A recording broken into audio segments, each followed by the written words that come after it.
I am thrilled to be the new president of the Macy Foundation.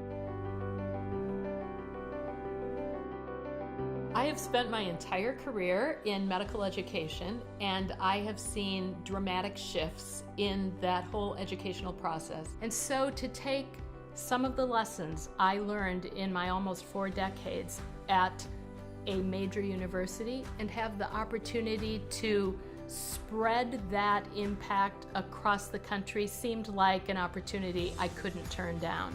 And at the end of the day, the mission of this foundation is to improve the health of the public by improving health professions education, and that mission ignites my passion. Health professions education is not easy.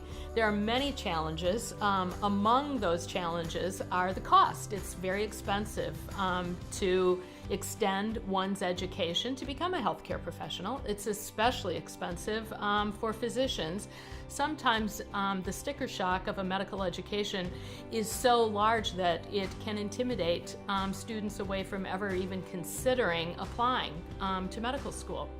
Another major challenge is time constraints. I think that's an age-old challenge, but in our fast-paced society, combined with a healthcare delivery system that is changing so rapidly, it's not uncommon for the students, whether they be nursing students or pharmacy students or medical students, to be left out of the equation, to be left out of the priority list as health systems are changing so rapidly.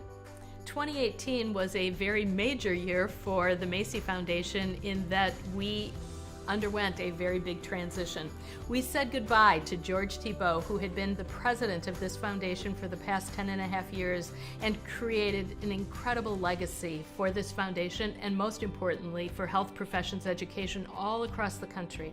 At the same time that we went through a transition as a foundation, we continued to do our important work by funding grantees across the country to experiment with new technologies in health professions education, to examine competency-based education as a way to advance the field, and importantly, our conference on the learning environment, I think, lays a blueprint for the future.